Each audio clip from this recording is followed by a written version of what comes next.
السلام عليكم ورحمة الله. May the peace and blessings of God be upon you. We'd like to welcome you, dear viewers, to this webinar held by Al Jazeera Center for Studies in cooperation with Mubashir, and which centers around Georgia and the Middle East, a common strategic region. The latest Nagorno Karabakh War proved the interaction between Caucasus and the Arab region and the Middle East in general. President Bashar al-Assad blamed Turkey for the launch of this whole conflict, and he also blamed it for starting the Syria war. The president of South Ossetia visited Syria and visited Assad in order to ensure and guarantee the recognition by Syria of Ossetia. This was what Assad had to do in order to ensure the Russian support for him. So this shows the interaction between those two regions. We can also talk about the interactions that make those two regions as an intertwined security regime, security system. Both regions are in the midst of different interactions amongst stakeholders. At an international level, Russia and the US are both competing for the two regions as if they were playing one chessboard. The US wanted to contain Russia by expanding the Atlantic alliance right next to Russia. So Russia decided to control Abkhazia and South Ossetia and Georgia in 2008, and then it used the Syrian crisis to expand its influence to the southern part of Turkey, which is the main member of the NATO. Turkey is cooperating with Azerbaijan and Georgia in order to offset the Russian-Iranian influence. Well, both regions are affected by three main key powers: Iran, Turkey, and Israel.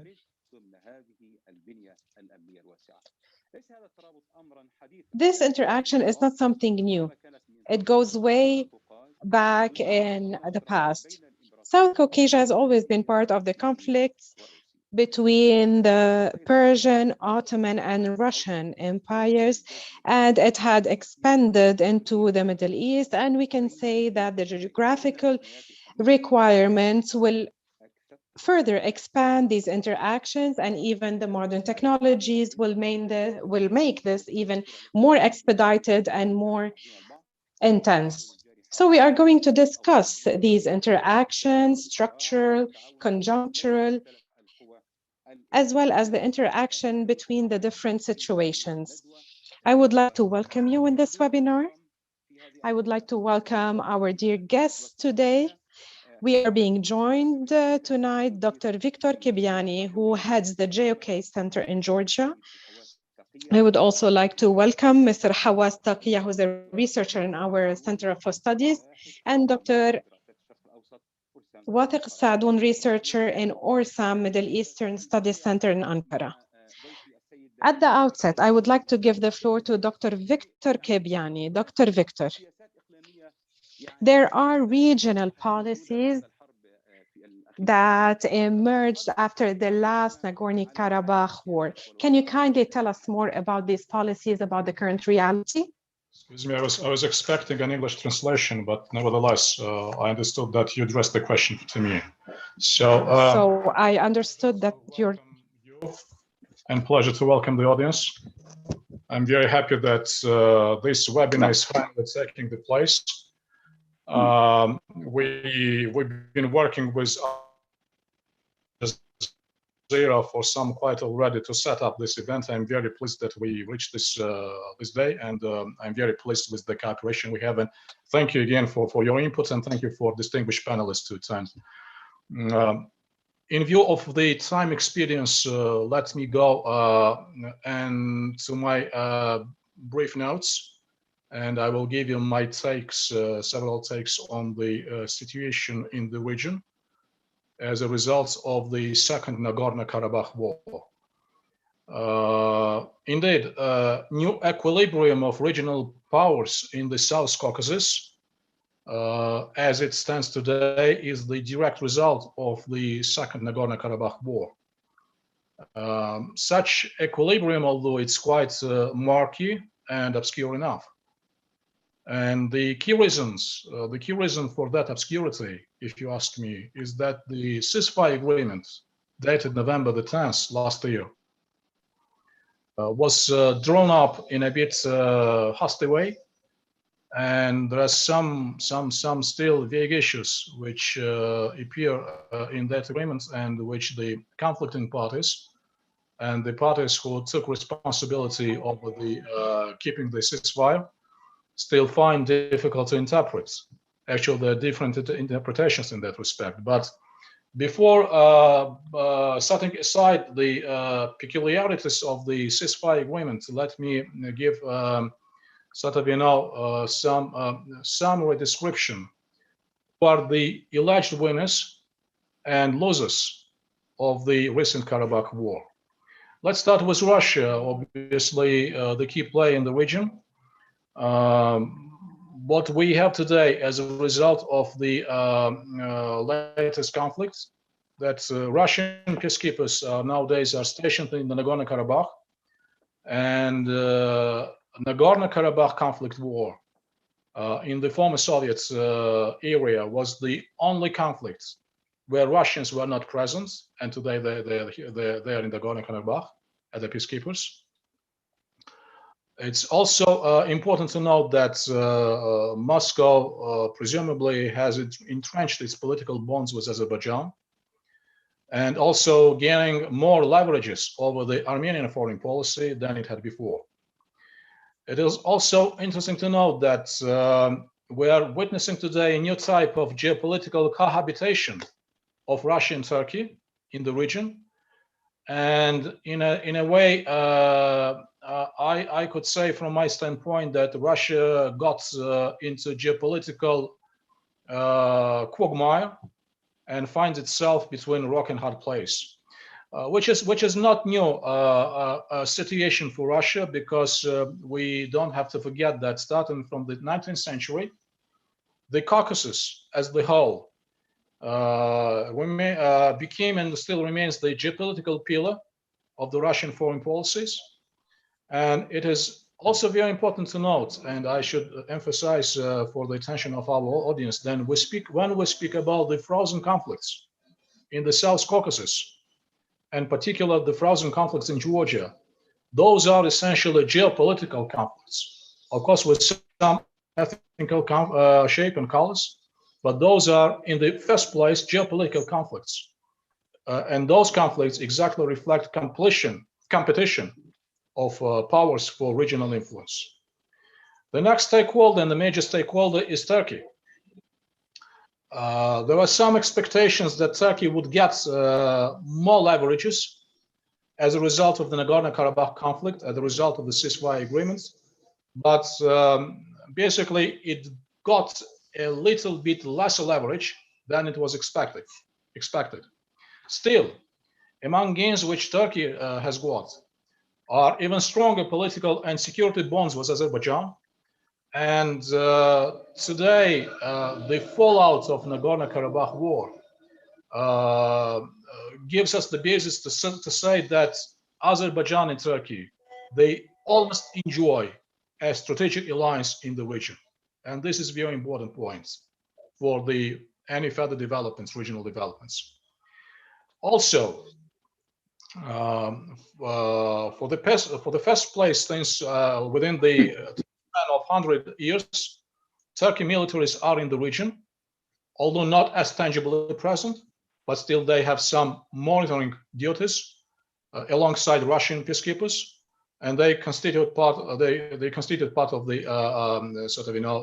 monitoring mission which is nearby the conflict zone. Last but not least, the Turkey got a better and more meaningful say when it comes to political initiatives and economic projects. Iran. Arguably enough, Iran has a very tepid and lukewarm attitude to the conflicts. It was a bit confused. It was a bit ambiguous, and it still continues to be a bit contradictory, if to my standpoint, till the present days. A notable degree of Iranian ambivalence, perhaps not something unexpected, because of varying type of bonds and political ties which Iran is enjoying with most of stakeholders in the Nagorno Karabakh, be it Russia or Armenia or نعم نعم the reason why Iran is sort of in that context. نعم سيد كيبياني سنستكمل معا. Mr. Kipiani, so we will continue. This was an introduction. If you allow me, I would like to welcome our guest, Mr. Binil Abdalani from Georgia. Thank you for being with us. He just joined us. We would like to hear from him now. We will give you 6 minutes, Mr. Emil Avdalani, during which we would like to know about the political reality and the interactions in this region after the Nagorno Karabakh War. Go ahead, sir. Thank you very much. Well, as I understand, the questions are regarding Iran and generally what's the meaning, essentially, about what's the meaning of the second Nagorno Karabakh War for Georgia. So my take is that Iran's position has been worsening, unfortunately, for the country over the past year and a half in the South Caucasus. That's mainly caused by the fact that the shift which took place following the war essentially means for Tehran one thing, that the status quo which was preserved throughout the 90s, I mean, following the breakup of the Soviet Union, and then in the beginning of the 21st century, there were essentially several pillars of Iranian influence through which it supported Armenia, was a bit uncomfortable with Azerbaijan because of some allegedly irredentist moves made by Azerbaijani statesmen in early 90s after the fall of the Soviet Union. And these two ideas, that essentially balancing Armenia against Azerbaijan, was a major component of Tehran's foreign policy in the region. But it was pragmatic. And if you look at what Iran essentially pursued in the region overall, and still pursues, everything is based on pragmatic approach to the relations with the three South Caucasus states. And this pragmatism continues to drive Iran's foreign policy towards this region. But the thing is that following the second Nagorno-Karabakh War, you see that again, with this pragmatic approach to the relations to foreign affairs, you see Iran now shifting its rhetoric towards Nagorno-Karabakh conflict overall, and it's more supportive of Azerbaijan, at least diplomatically. And this matters a lot because, again, pragmatism drives Tehran's foreign policy, and it's clear now that with stronger Azerbaijan, Iran cannot really have negative ties with Baku. It has to build an understanding. It has to improve its relations with its northern neighbor. Of course, it doesn't mean that ties with Armenia will be worsening. No, not at all. But it means essentially that a new balancing game between Armenia and Azerbaijan will be built by Tehran. At the same time, it means that you have to essentially try to build better relations with all the three South Caucasus states, just to limit Turkish influence too, because Turkish influence is growing in the region, and Iran is now openly supporting Russian position in the region, because without Russia, it will be much harder for Iran to withstand Turkish or Western influence. And of course, for Iran, expansion of NATO and even the European Union into the South Caucasus is problematic. It sort of limits Iran's influence in the region. So we are in the process of Iran's foreign policy adjustment, I would say, towards the region, towards changing balance, towards changing geopolitical circumstances on the ground. And we are in the process. And perhaps it will take some years to take shape finally. But some elements of it are already seen there. نعم. أرجو أن تبقى معي سيد إيميل. Please stay with me, Mr. Emil. I will now give the floor to another guest, also talking about the same topic, Mr. Al-Hawas Taqiya, for 6 minutes. Welcome once again, Mr. Al-Hawas.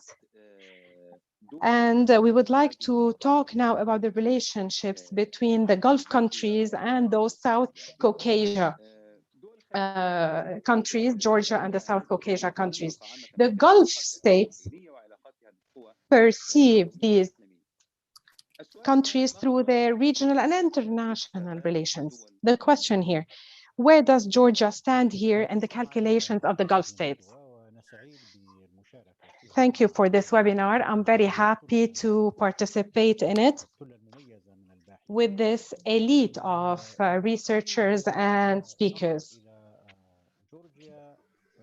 The Gulf countries perceive Georgia through their relations with the Western countries, through their position vis-a-vis Iran, and recently their position or its positions vis-a-vis Turkey and the 2017 Gulf crisis. Of course, the Gulf states welcomed the independence of Georgia because it took its independence from the Soviet Union, and of course the Gulf states were not in support of the Soviet Union for ideological reasons, but also in view of their position toward the revolutionary movements in the Arab world. Not all the Gulf states adopted the same consolidated position, but specifically, we're talking about Saudi Arabia. البحث عن شركاء يحيطون بإيران من الشمال وهي دول. They were looking also for partners to contain Iran from the north, which is the South Caucasus, which made the Gulf states, specifically Saudi Arabia, focus on what is going on in that region and search for partners in order to contain Iran from the northern parts.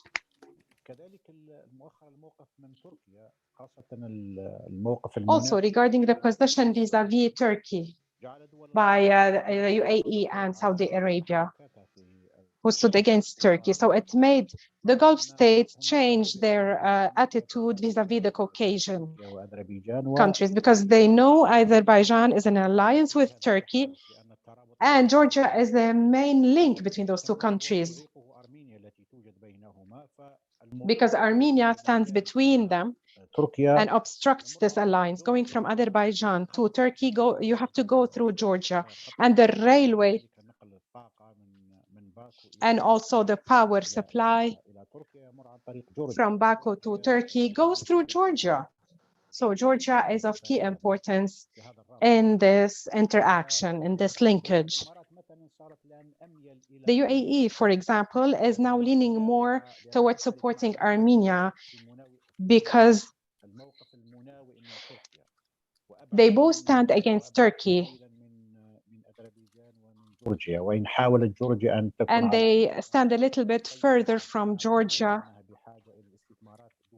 even if Georgia is trying its best to keep very good relations with all the Gulf states because it needs their investments.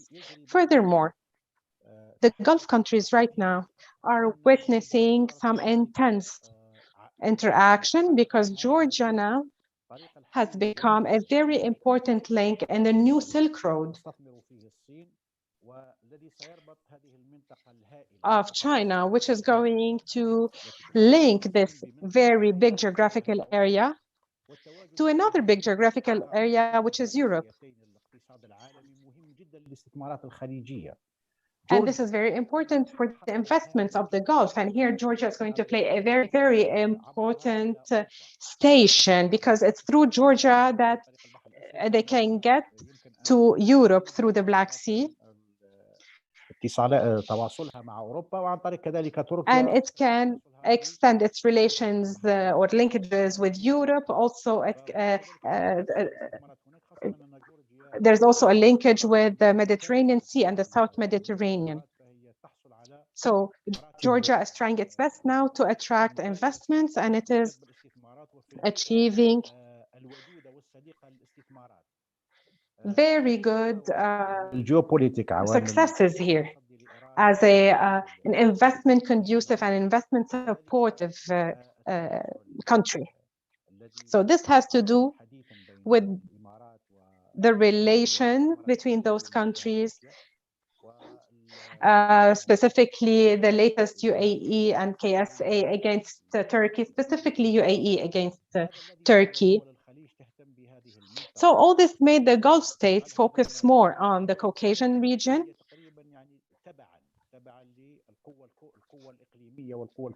following the main regional, or according to the main regional powers that influence this region.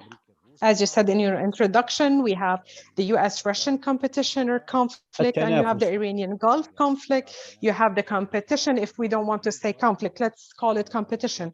The competition amongst Gulf states themselves, or between Gulf states and Turkey. So South Caucasus will necessarily be an extension of a strategic approach. Mr. Hawass, please stay with me. I would like to give the floor now to Dr. Wathiq Assadoun, who is a researcher in the Middle Eastern Research Center in Ankara. Welcome, Dr. Wathiq. Before I give you the floor, I would like to note that this seminar is in participation with the Georgian Center. Dr. Wathiq Assadoun,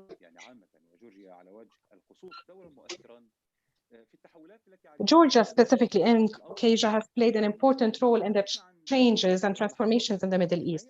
If we are to talk about the main stops of this influence by the Caucasian region and the development in the Middle East, you have 6 minutes, sir. Go ahead.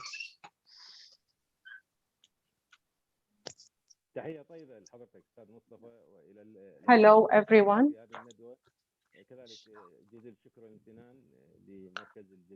Thank you so much, Mr. Mustafa. We thank Al Jazeera Center for Studies for hosting us. Yes, sir. The Caucasian region throughout history was always affected by the Middle East. There are different historical landmarks or stops in the relationship between the two countries. When Iraq, the Arab Peninsula, and the Levant were urbanized, there were very close and tight links with Caucasus, Armenia. So the first Arabs got to Tbilisi in year 33 Hijra. This is when communication started between the peoples of the Middle East and the peoples of Caucasus. There's a number of historical stops, different developments, different events between the two regions. For example, in the 19th century, Caucasus was a main conflict area between the Ottoman Empire and Russia of the time. كانت منطقة التماس بين الشرق الأوسط وجنوب القوقاز هي منطقة The تماس front line. أو إحدى الجبهات الرئيسية خلال الحرب الباردة بين المعسكر الغربي بقيادة This front line was a main front line between the West and the East, led by the Soviet Union. The borders of South Caucasus with Turkey and Iran and Turkey were part of the Western Front back then. Iran was considered part of the Western camp or front. So there are multiple factors in the interaction between the two regions. For example, there's no region that has Muslim societies or communities.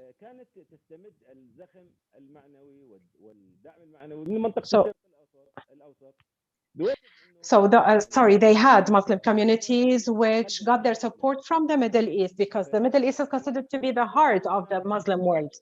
Even if sometimes there is communication between the communities of those two regions, even there's financial support to build mosques for religious preaching activities. So there is a moral, ethical, cultural, and social interaction and connections. Even if ethnically, the two regions may be different. Caucasus is known for its multiple ethnicities, cultures, and even religious affiliations. This diversity is supposed to be a positive element, but sometimes it may lead to certain friction, certain problems. Most Caucasian conflicts have historical roots. In the Soviet era, the Soviets used the policy of random or arbitrary divisions. They used to annex a certain region with specific majorities to regions of a totally different affiliation or belonging, a different religion, a different ethnicity. This may have been the main reason of the conflicts between those different regions. After the Cold War,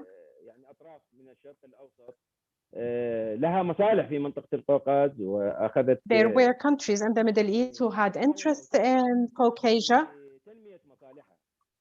and they were trying to develop their own interests. Of course, their interests may differ, and as mentioned by your honorable guest, currently there are three main regional parties in the Middle East that are influencing the Caucasus: Israel, Iran, and Turkey. Those three stakeholders have different objectives and different interests. Now, when it comes to the main stops and main influencing stops, regardless of the historical interaction between the two regions, there are different stops that we have to note. Most Caucasian Christians are Orthodox. They also have people of the same affiliation in Syria, Palestine, and Egypt. There are also a lot of Muslim communities in Caucasus, the other factor of interaction. There's a lot of Caucasian communities and ethnicities that are present in the Arab world: Armenians, Circassians, etc.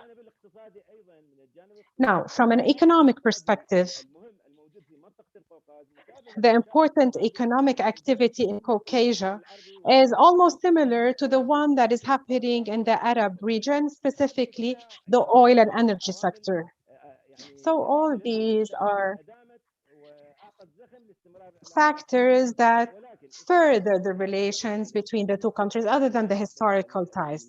However, we have to note that there is a lot of differences between the official government positions in Caucasia and the community perspective and the community position. The way I see it, is that the Arab community is way ahead of their government in their interaction with the Caucasian region. Arab CSOs, civil society organizations, academics, and some preaching activities, religious preaching activities. We mean by that the peaceful preaching, not radical activities that had spread a wrong perception or understanding of the religion. They are on good terms and they have very good ties with Caucasia. Unfortunately, Arab positions and certain times may be confused when it comes to the developments in Caucasia. And as Mr. Hawass has mentioned, you see them always following the regional and international powers, actually, international Muslim powers. I'll give you an example. In the last Nagorno Karabakh conflict, we've witnessed some positions that seem to be supporting Armenia. Thank you. We go back to these positions in details. Please stay with me, Dr. Wathiq Sadoun. Dear viewers, we're done with the first topic and we will move to the second topic. I go back to Mr. Victor from Georgia. Sir, Georgia has sought to promote its relations with the West, the European Union, the NATO. What is the nature of the relationship between Georgia and the current European Union and the West? Thank you for your question. The West foreign policy trajectory is the mainstream trajectory. Integration with European Euro-Atlantic community is the constitutional provision which sets forth that Georgia will continue integrating with Euro-Atlantic community. As we're saying in Georgia, this is not just the choice of political process, it's our civilizational choice. We are hopefully getting back to the community to which we belong culturally, philosophically, and humanly. But that does not mean that Georgia is not striving. I will not continue striving to keep an open and good neighborship with adjacent countries. In the first place, it's Azerbaijan and Armenia, and we did our best when the Nagorno Karabakh War broke out to maintain the neutrality and to act as responsibly as a regional stakeholder as we could. But getting back to your question, dear moderator, yes, the key policy on the Georgian agenda is the full political and military integration with NATO and the Western political community. Thank you for your question.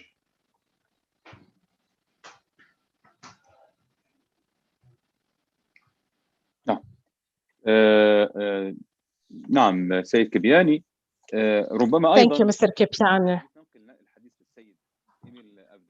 And now I would like to address Mr. Emil. So, Mr. Emil, if we are to talk about the relations between Georgia and the West, the EU, NATO, etc., here, both Georgia and Turkey are worried from the Russian-Armenian strategic alliance. Talking about the Turkish-Georgian relations, how do they look like? In 5 minutes, sir. Thank you very much for your question. Well, in Georgia, there is definitely an emerging understanding since basically the end of the Soviet Union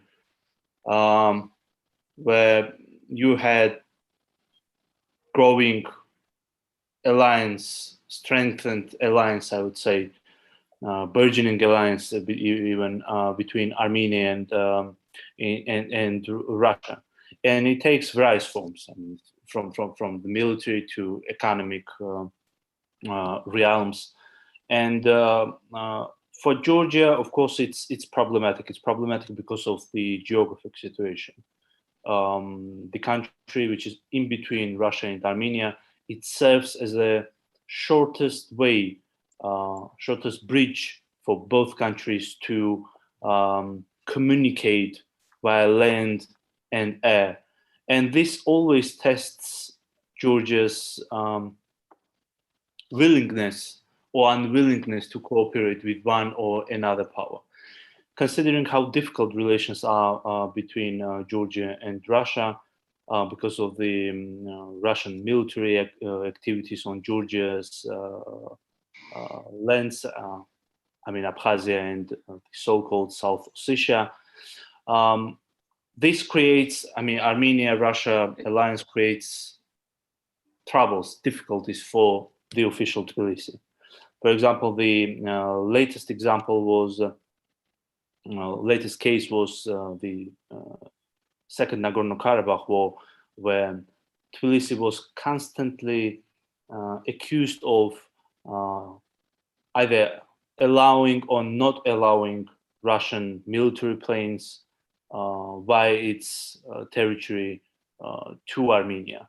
So it always happens with Georgia because of the geographic situation and those difficult ties which the country has with Russia. At the same time, with Armenia, Georgia has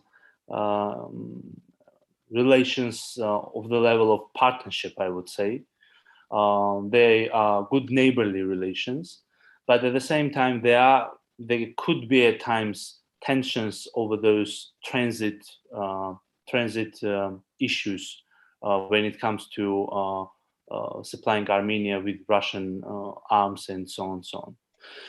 So I wouldn't say that Russia-Armenia ties are existential threat to Georgia. No, not at all. But I would say that from time to time, it just creates some tensions between Tbilisi and Yerevan. And it sort of forces Russia at the same time to seek alternative routes to find direct land contact with Armenia. And I would say what we see currently in the South Caucasus, that's Moscow's pursuit of basically reviving Soviet era railways and roads, Soviet era connectivity patterns. This primarily responds to this problem of Georgia being geographically in between Armenia and Russia. So now Russians are trying to circumvent Georgia through Azerbaijan and then to Armenia. So through managing this problem, essentially Russians would solve one of the strategic problems which the country has when it comes to supplying Armenia with the military arms, I would say. نعم. سيد عبد الله أرجو أن تبقى معي أنقل كلام السيد الحواس تقية. Please stay with us. We're going to move now to Mr. Hawas Taqiyya. Mr. Ardilani, did you have any comments? If you had a comment, please go ahead. Please go ahead if you had something to add. Basically, these were my major comments. But yeah, I would. نعم. أنقل كلام سيد الحواس تقية. Okay, thank you. We're going to move now to Hawas Taqiyya. Israel has close relations with some South Balkan countries. How is this going to impact the relationship between the Arab region and these countries and countries in the South Balkans? The Israeli calculations are also linked to Iran as well. Israel has good relations with Azerbaijan. It helped Azerbaijan in its war in Nagorno Karabakh. And we know that Azerbaijan is adjacent to the northern borders with Iran. And there is an ethnic similarity between the northern part of Iran and the southern part of that region. So this might lead to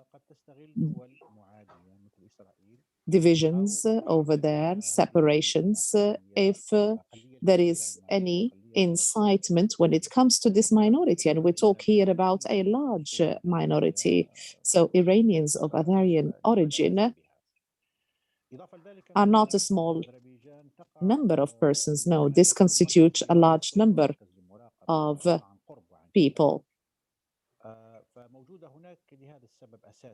So that is why Israel has such a relationship with the region.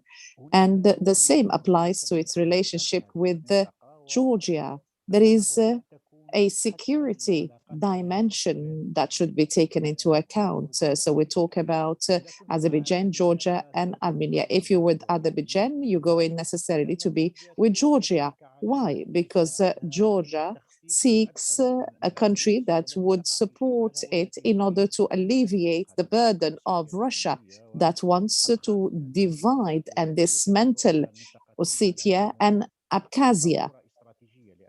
So Russia looks at these two areas as very important indeed. So there is two entry points through Azerbaijan and Georgia, and the remaining areas are mountainous areas. So if there is an invasion, these two areas can be used by Russia in order to expand in the Caucasus area.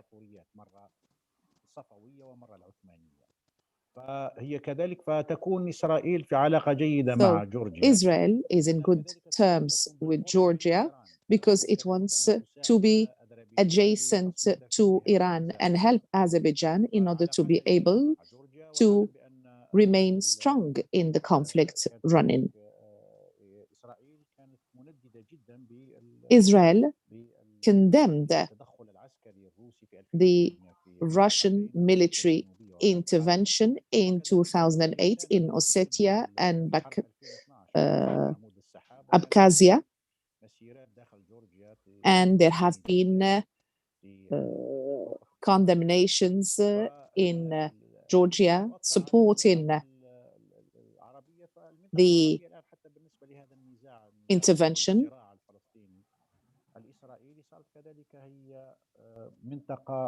So it is a very difficult situation in that area. So now Israel is giving priorities to other conflicts around Turkey, around Iran, and there are some other countries such as the Emirates that gives priority to its conflict with Turkey. So taking into account these different priorities, the importance of the Palestinian cause is declining. So Israel wants to support the countries that are in conflict with the other neighboring countries such as Iran.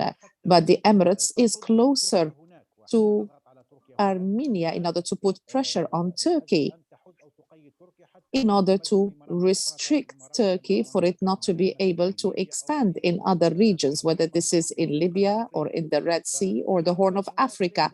So the alliances do not give priority to the Palestinian cause. And the Arab countries, they are looking for new priorities, and they're looking for allies that are going to help the Arab countries in these two allies. So the Palestinian cause is not the parameter based on which relations are forged with countries in the region. There are new kind of conflicts, and Israel is comfortable, and it has alliances with countries in South Caucasus. Azerbaijan is a country of intersection. It is an ally to Turkey. It is an ally to GCC countries that are against Israel, and the same against Iran, sorry, and the same applies to its relationship with Israel. It has good relations with Israel.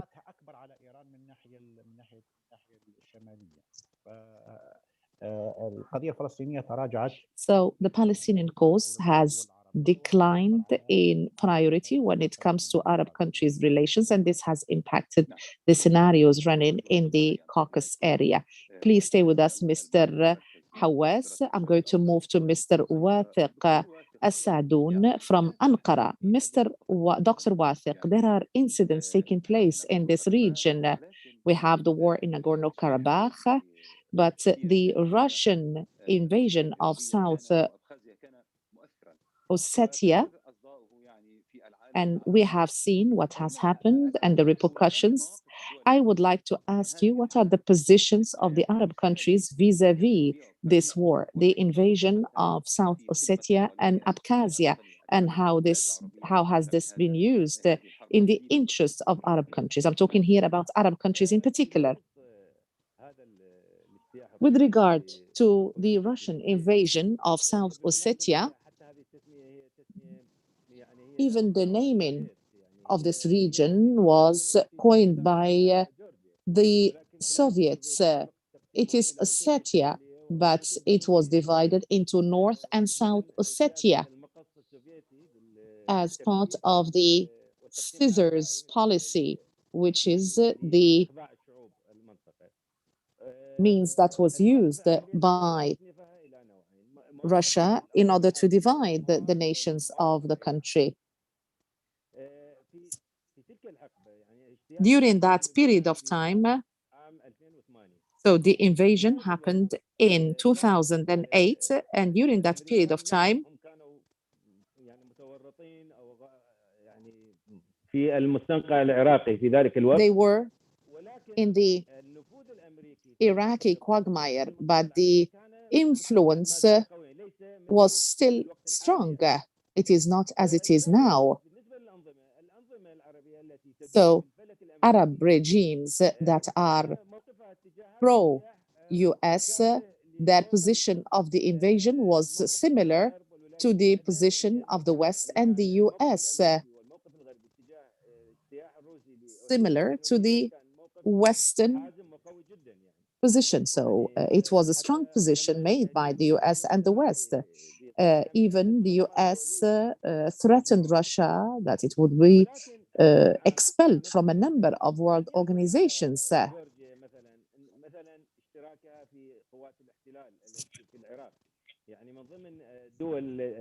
amongst the countries or the coalition countries that participated in the invasion of Iraq is Georgia or Georgian forces, and this impacts the Arab people, the Arab street.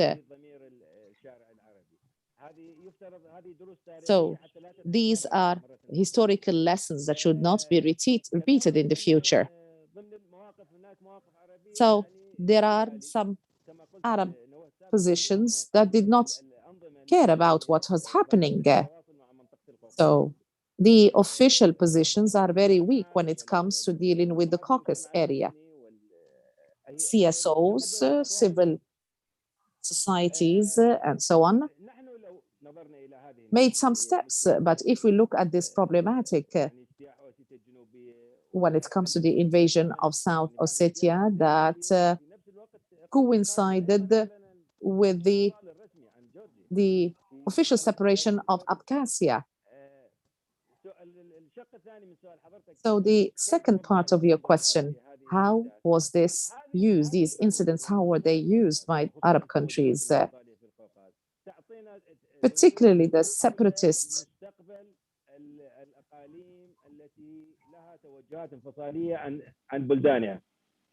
tendencies that we have seen. This has led to so many questions to be posed. What is going to happen in the future, particularly if we talk about South Ossetia, when it announced its independence or separation, and Abkhazia, it put himself in the Russian court. So Russia has become the only gateway to the world. It cannot communicate with any other international representative or country or agency other than through the Russian gateway.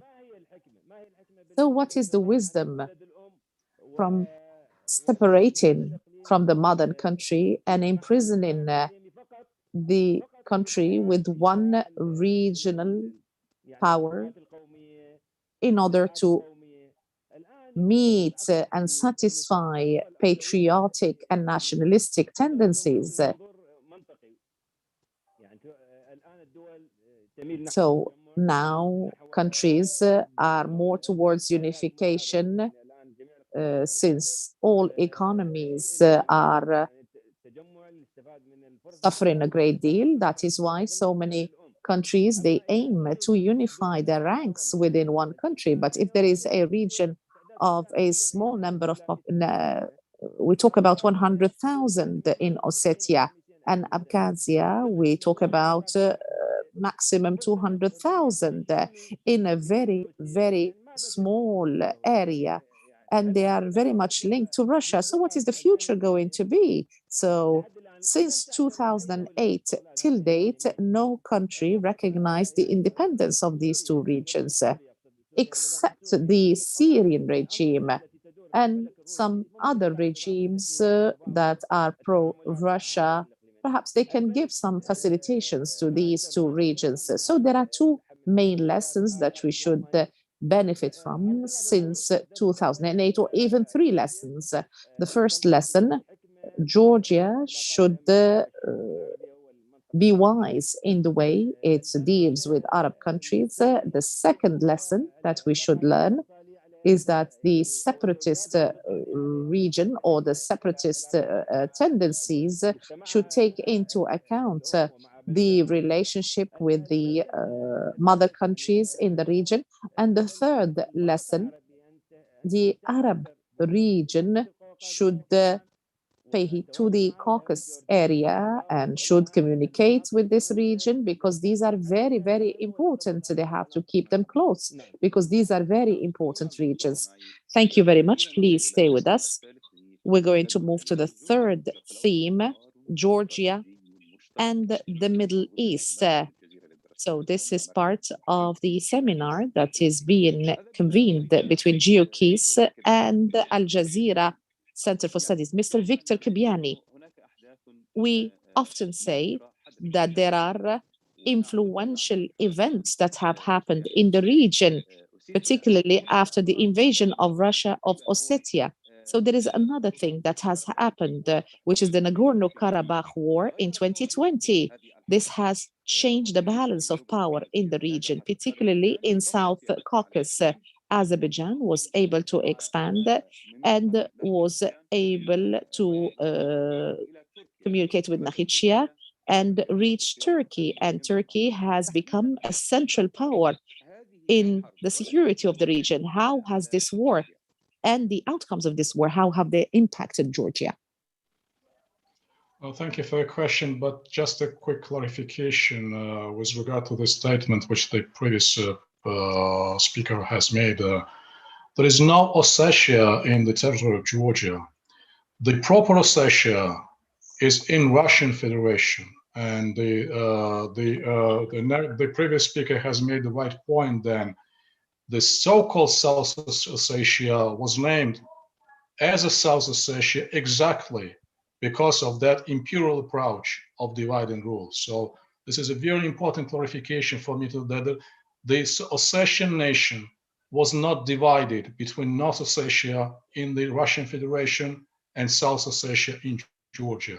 There is no South Ossetia, rather than the leverage by the Soviet Empire, and this time by the Russian Federation, to exert as much influence over the Georgian foreign domestic policies as they could.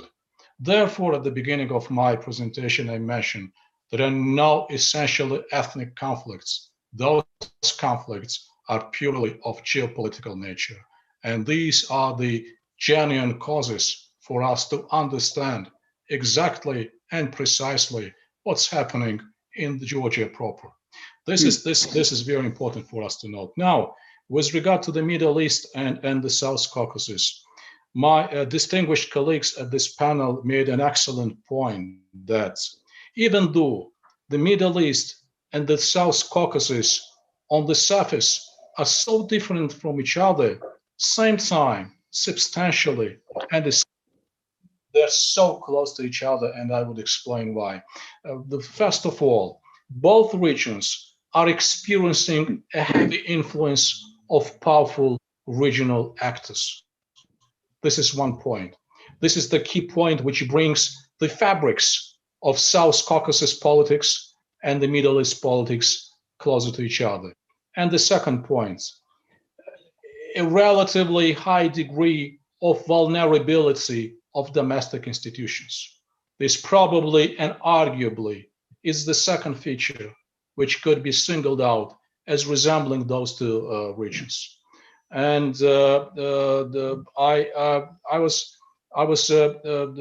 fascinated at some points by an next comparison by a distinguished scholar at one of his the treatise when he said that what we're observing today is the merger of securities landscape of the Middle East and the South Caucasus. This is very important for us to realize, and this is even more important in the context of this webinar, giving to our audience in the Middle East and in the South Caucasus as much information as we could, that although, to repeat myself, we so much differ from each other, but the mechanics and the dynamics, what's happening inside, in the fabrics of the Middle East policies and in the fabrics of South Caucasus, they're very much close to each other. And the last point in 30 seconds, I would of course set aside, the so-called Georgian invasion or presence in Iraq as the part of the coalition forces. And I know that this is a very sensitive issue, and we all very much follow how this presence of foreign troops in Iraq would end up. And we know that there is some sort of communication between the United States and Iraq government in that respect. But I should necessarily note out that the historical legacy of the Arabic world and Georgia is very rich, is very profound, culture-wise and business-wise. And if we go into statistics, if we see what's happening in the streets of Tbilisi, which is the capital of Georgia, in various other places, many Arab tourists and number of businesses from Arabic countries who are very, very much welcome in this country and who enjoy, the freedom of doing businesses and the freedom of enjoying just a life of a simple, secure, and enjoyable tourism. This is very important. But nevertheless, there is much room for us to progress in that respect.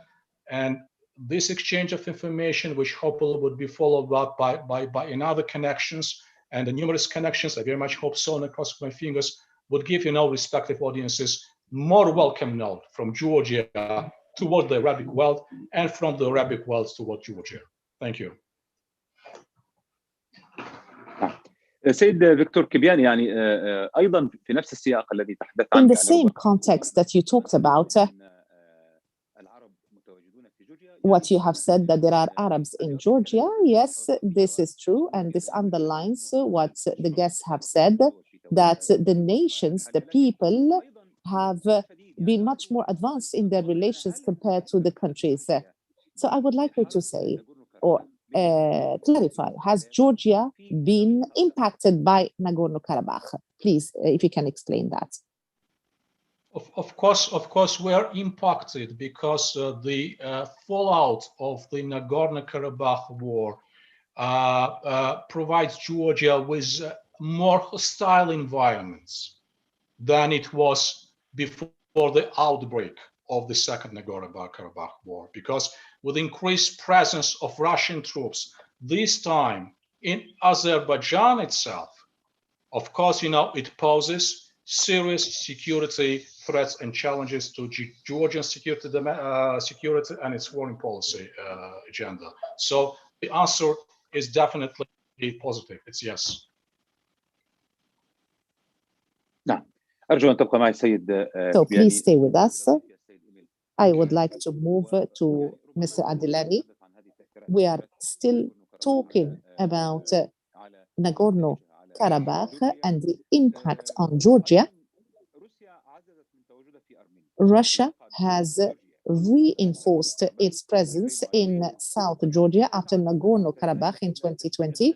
So this coordination would lead more pressure on Georgia. So how are the Georgian-Armenian relations in your view?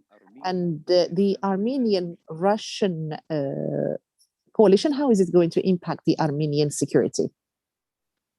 Thank you for your question. Yes, a general description of the post-war situation is that Georgia is indeed impacted, as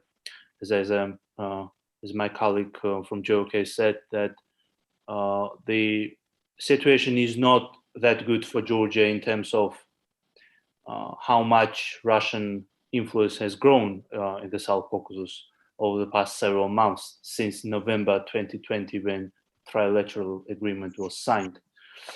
I wouldn't say that Georgia-Armenia relations were heavily impacted by this by the second Nagorno-Karabakh War. I would say that both countries managed to navigate through the troubles of this geopolitical transformation, which we see unfolding in front of in the recent months. And I would even say that there were some cases when Georgians actually official Tbilisi basically tried to play a major diplomatic role in basically alleviating the Armenia-Azerbaijan conflict. And one of those examples was that when several weeks ago, the Georgian government basically helped to release a number of prisoners of war of Armenian origin from Azerbaijan and move them to Armenia. So basically, my argument is that Georgia-Armenia relations were not heavily impacted by that. So Armenia understands that it needs good neighborly relations with Georgia because it's the only way to have a land connection and swift air connection to Russia. Because those railways which are being planned to be opened through Azerbaijan, those plans are not going to be implemented anytime in the coming months or perhaps even years. But the same understanding goes behind Georgia's foreign policy towards Armenia. So it also understands that Armenia serves as a gateway to Iran. Armenia is a country which is civilizationally very close to Georgia, and it needs help, geographic and economic help, in terms of serving as a transit for Armenian goods and for Armenian trade with the outside world. So basically, both countries complement, or I would say their foreign policies overlap in a way, though. Overall strategic visions of both countries, they differ because of Armenia's close ties with Russia, which is a strategic threat to Georgia's sovereignty, and because Georgia's close ties with the collective West, though Armenia is also very eager to build closer connections with the West, it still is hesitant to make major moves because of its dependence on Russia.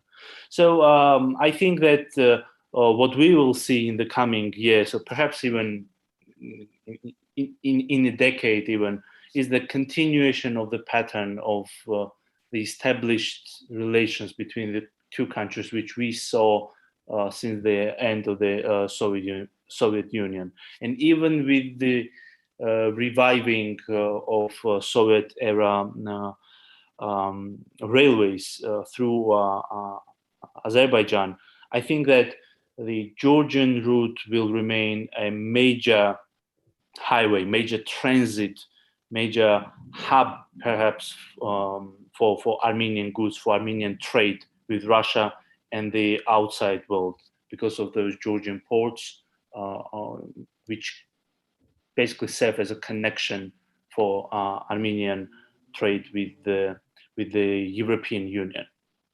Thank you. سيدة دياني أرجو أن تبقى معي. Thank you very much. Please stay with us. I would like to move now to Al-Hawass Taqiyya. When we talk about the Arab world, Mr. Al-Hawass Taqiyya, and its relationship with this region, the Arab region and the South Balkan region has unstable relations. What are the possibilities of such thing happening, and how is this going to impact the countries of the region? Yes, this is true. The two regions suffer from instability. For instance, the relationship between Armenia and Azerbaijan. This is the second war, the second Nagorno Karabakh War, and the arrangements are still not stable. You talked about the line between these two regions. It goes through Armenia, and it is supposed to have Russian guarantees, but it is not confirmed that this pathway is going to continue and link the two regions, and it is not guaranteed how the settlement arrangements are going to be carried out. So this is a point of concern when it comes to the relationship between the two countries. The speakers talked about the Armenian-Georgian relations. Armenia is a landlocked country and has a number of countries with which it has animosity, such as Turkey. So it doesn't have any outlet either through Iran or through Georgia.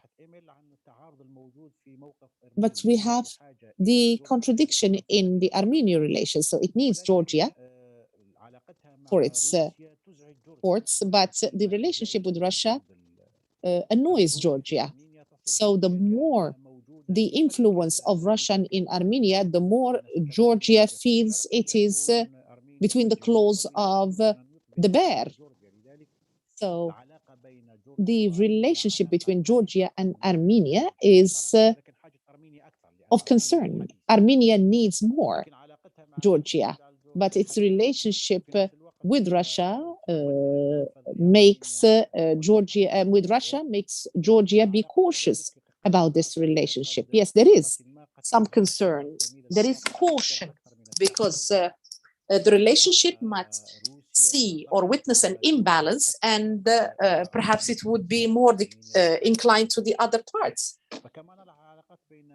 So as we have seen, the relationship between these three countries is not a stable relationship.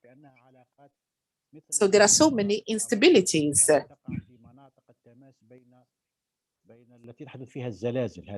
So this is similar to regions where there are earthquakes.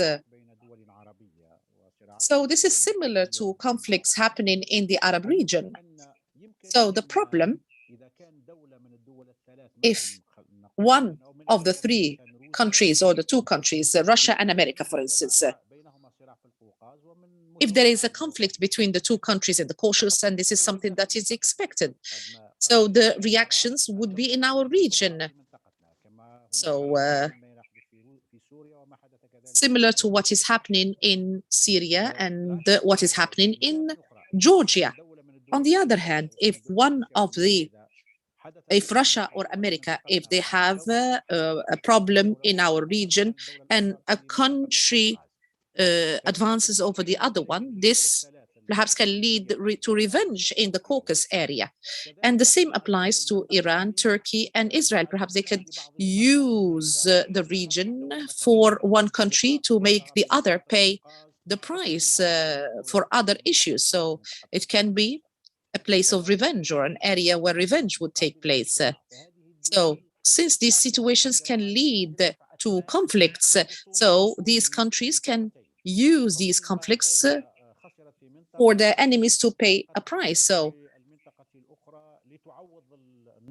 there would be, if there is a loss in one region, a compensation will take place in another region, because the two countries, they look at the region as important regions. So Turkey can only look at our region through the Caucasus area, and the same applies to the Caucasus area and the Arab region.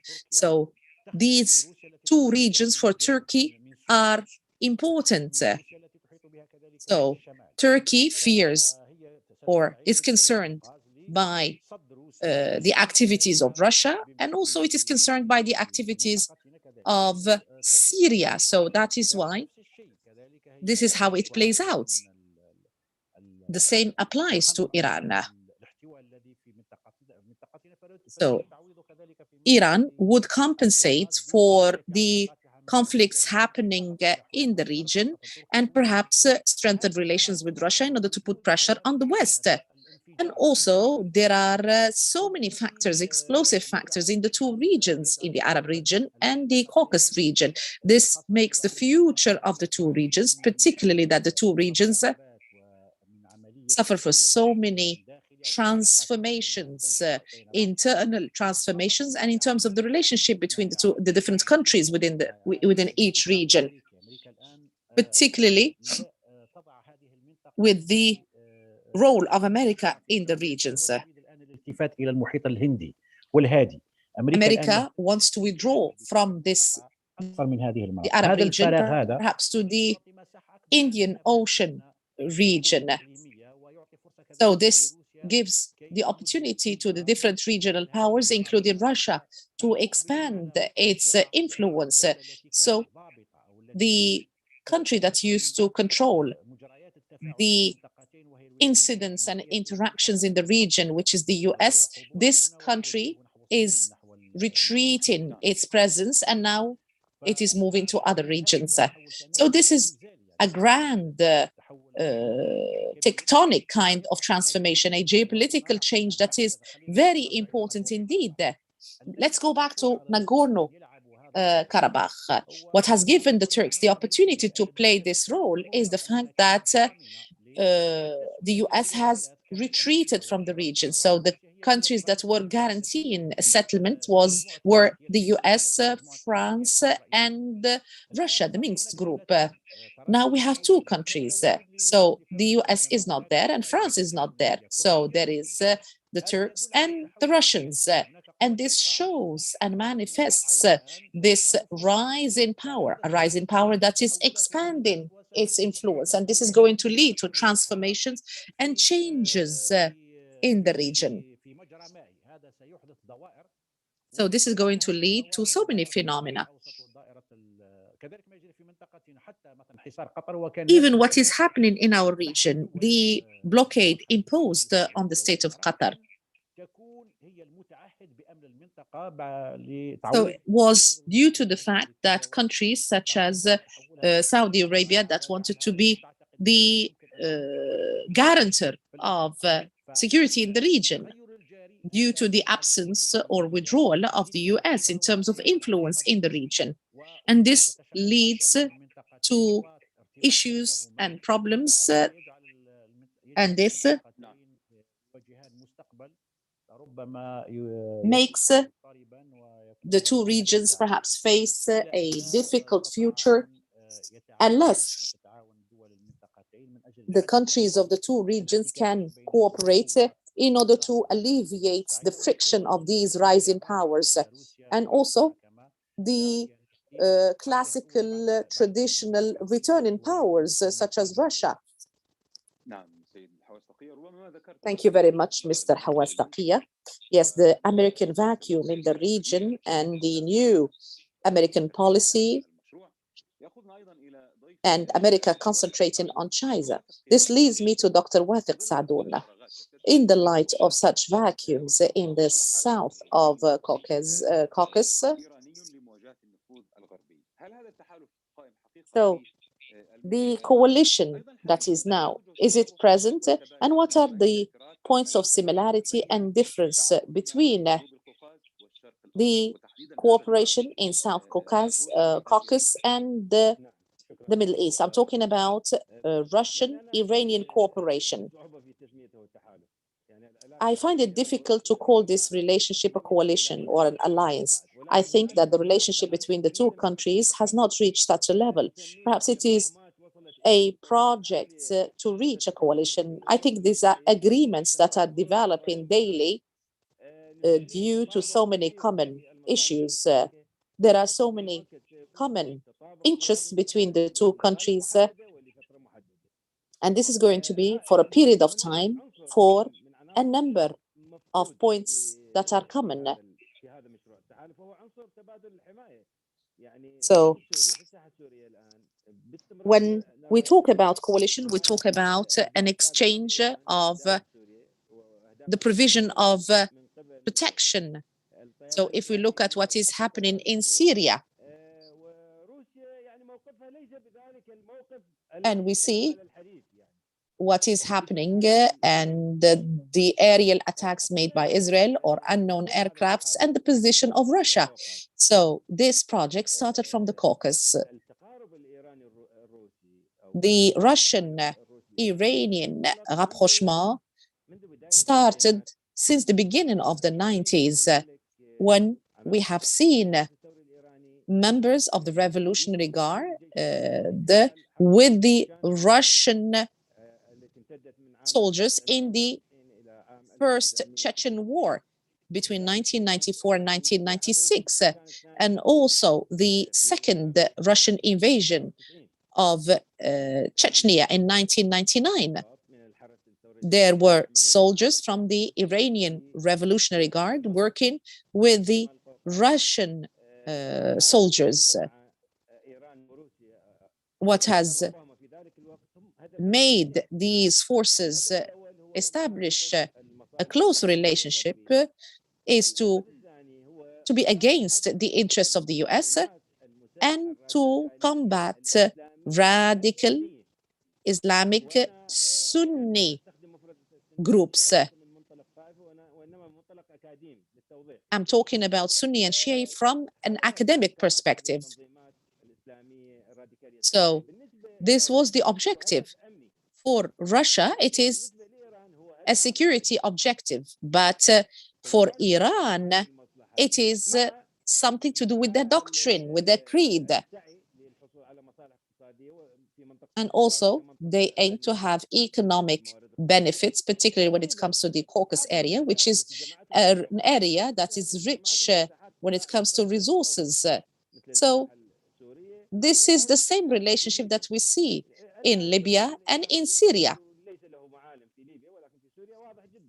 Yes, the Iranian presence is not as clear in Libya, but it is very clear in Syria, for instance. Iran sometimes has contradictory objectives. For instance, in South Caucasus, particularly in Azerbaijan, Iran has two contradictory objectives that are difficult to achieve. On the one hand, it aims to spread Shiism in this region, and also concepts of Wilayat al-Faqih, of the aftermath of the revolution, Iranian revolution, and at the same time, it does not want the othery patriotic and nationalistic feeling to rise. These are two contradictory objectives. In Syria as well, Iran has objectives that are very much branched out. It has creedal, economic, doctrinal, the threat of Israel. These are the objectives, but Russia has clear and specific objectives. Russia does not care about the spread of Shiism or Wilayat al-Faqih. I think that this rapprochement between Iran and Russia is going to continue as long as there is confrontation with the West. But when this confrontation declines or an agreement is achieved between Russia and the Western camp or Iran, when it reaches a phase where less pressure is exerted on it, it will lead to changes. The two countries have benefited from this kind of closeness. Iran has become the gateway of Russia to enter the Middle East. For instance, in Iraq, we find that all Western companies working in energy are threatened except Russian companies due to Iranian hegemony on Iraq. And after the American occupation, there have been decisions to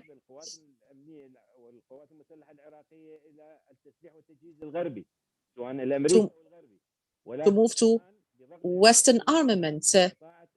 But Iran was able to move the Iraqi governments into armament through the East, countries of the East, Russian armaments, and so on.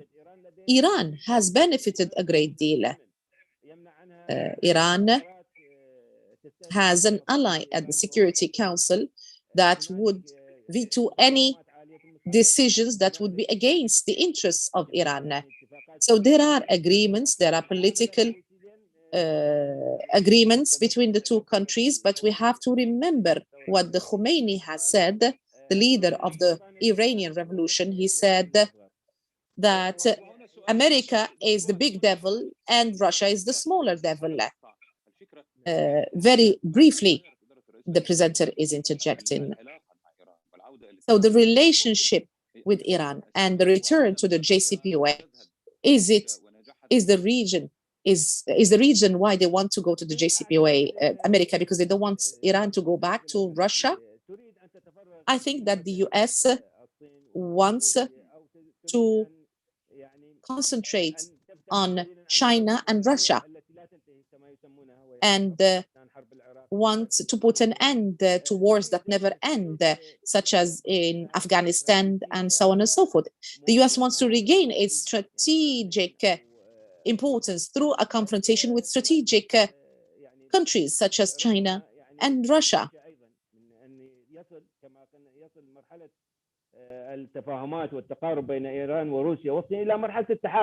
So they do not want, the US does not want the relationship between Iran and Russia to reach the phase of alliance and coalition, because Iran has its own arms in the region.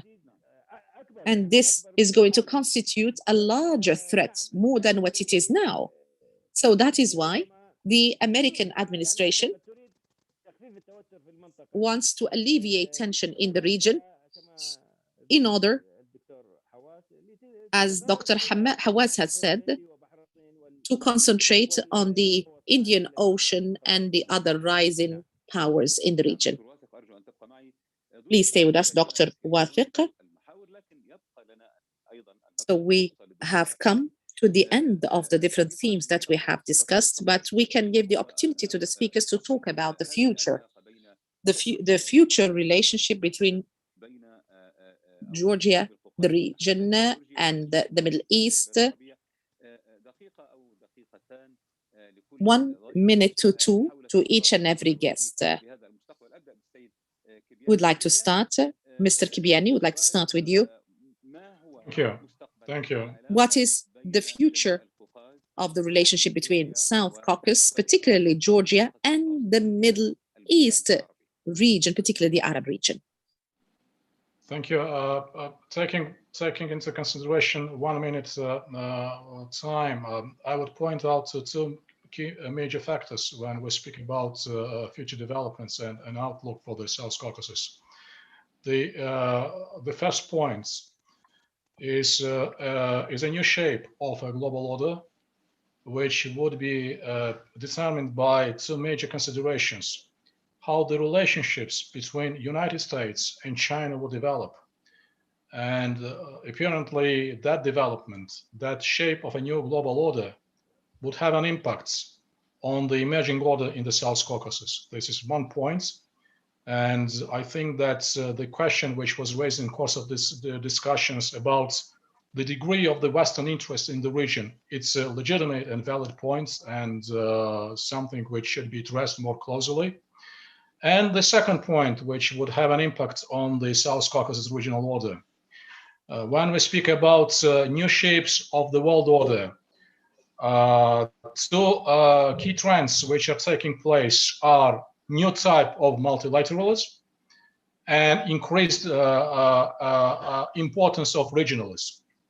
And I think that the South Caucasus, which is apart from its close geopolitical links with the Middle East, is simultaneously the integral part of the broader Black Sea region. The Black Sea region will continue its rise as the regional center and as one of the pillars in the forthcoming multilateral global order as well. So those trends are something which we all should closely watch and comment on. Thank you. أرجو أن تبقى معي السيد فيكتور كبياني. Please stay with us, sir. Thank you. I would like to move to Mr. Emil and the question, if you have an answer to the same question or one last comment for a minute or two. Go ahead, sir. Thank you very much. Yes, perhaps one of the long-term developments which we will be seeing in the region is the Turkish and growth of Turkish influence in the region. And I would relate this development to the wider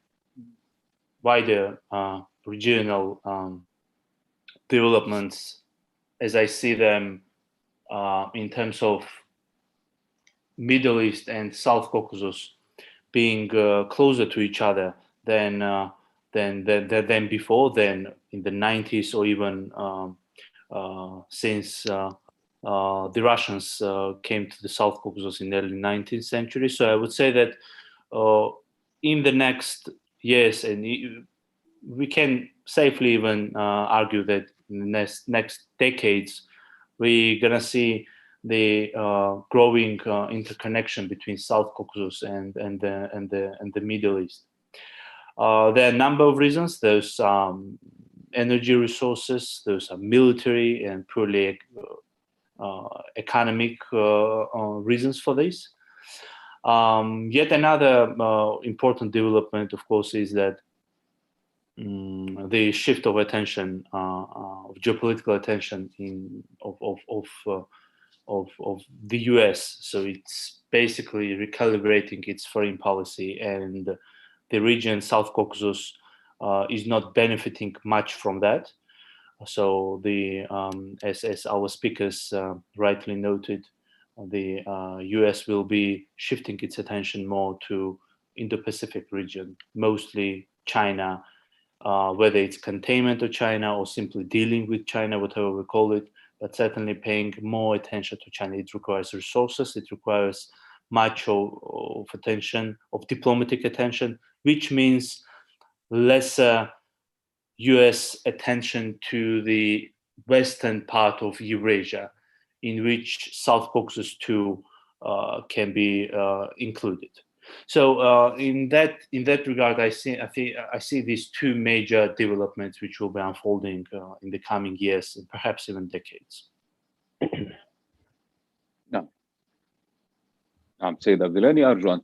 Thank you very much. Please stay with us. We'd like to move to Dr. Hawaz Taqiyya. Mr. Hawaz Taqiyya, would like one last comment about the future in a minute or two. I would like to add to what the colleagues have said. I think that for Georgia in particular, the country that is going to be a country of attraction is going to be Turkey. And this is what Turkey aims to achieve. So, due to the fact that the US is more interested in China, Turkey nominates itself now as a player, as we have seen in Afghanistan, because Turkey proposed to secure the airports, and the same applies to Libya and the relationship between Turkey and Libya. So it takes from Russian hegemony in the southern Mediterranean bank. So this is due to the fact that China, so the US is moving towards China, being interested and concentrating on China. Turkey is going to move to other directions, and Georgia is going to seek to have other alternatives in order to alleviate the pressure of Russia. And that is why we're going to see more Georgian-Turkish rapprochement. If Georgia wants to become part of the Atlantic and Western camp, so the heavy country or heavyweight country, it is going to be Turkey. I think that there is going to be a rapprochement between the two countries, and this is going to lead to tension in relations between Georgia and Armenia. Georgia tries to avoid that, but I think the increase of Turkish influence in the region, it seems that America,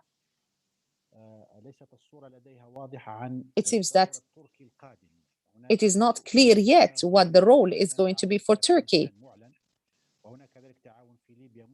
There is a declared cooperation in Afghanistan, but I think that there is going to be tension in terms of the Caucasus region.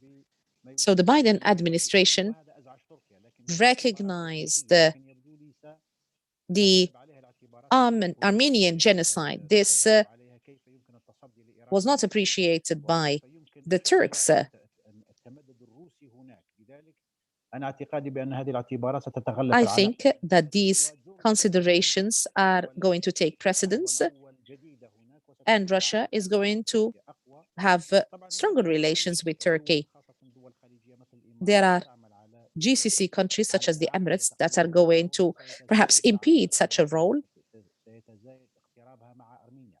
and it is going to be closer to Armenia, because Armenia, from the Soviet perspective, it was always the wedge that was placed between Turkey and the area that talks in Turkish. So Armenia comes to be the wedge that separates the two. So Turkey is keen to keep this flowing relationship between its country, between Turkey and the regions that speak Turkish. So Turkey is going to continue its pressure on Armenia, and the US is going to recognize that the interest is declining, and Georgia is going to adapt to the new situation, and it is going to know that the new strong country in the region that is going to alleviate Russian pressure is Turkey. And if Georgia seeks the support of NATO, it would need Turkey. We have this project that was inaugurated by Erdogan, which is the second Istanbul Canal, and it is a canal that is very important and that would enable the forces to reach the Black Sea. And it is the Black Sea that would support Georgia in any future confrontation if it happens with Russia. Please stay with us, Dr. Hawass. Dr. Wathiq Al-Saadoun, one last comment, please, about the future of the relations between the South Caucasus, Armenia, Georgia, and the Middle East, particularly the Arab region. and what was mentioned by Dr. Taqiyya. Can Arab countries play a regional role in impeding the relationship between Turkey and its neighboring Turkish-speaking communities? At the beginning of this seminar, I talked about the compass of the Arab region is sometimes interrupted. There are some positions, official positions, and sometimes social media positions. We have seen some positions by certain GCC countries, particularly the Emiratis. Some of them have been tweeting, and they started supporting and underline the importance of Armenia in the Nagorno Karabakh conflict. So what is common between these Arab countries and Armenia for them to support Armenia in such a way? We find that there are no commonalities. The only thing that these countries seek to do is based on their animosity to Turkey.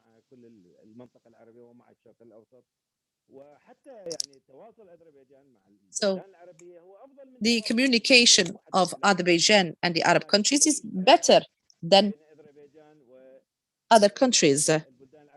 There are so many commonalities between Azerbaijan and Arab countries, but yet we find that there are some Arab countries that support the Armenian position.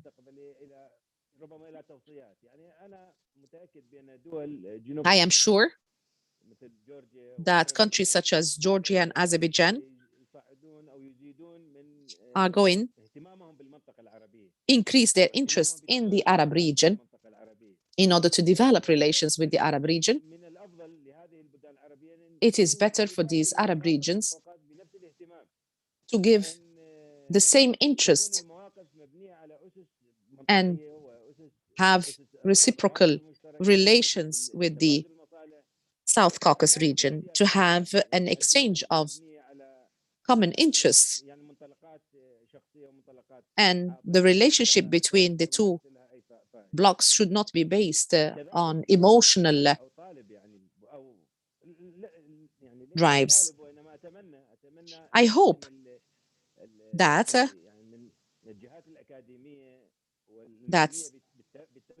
scholars, translators of resources and sources from Georgia and Azerbaijan, I think they should increase the level of translation into Arabic, academic sources that and references that explain the history of the region, that would clarify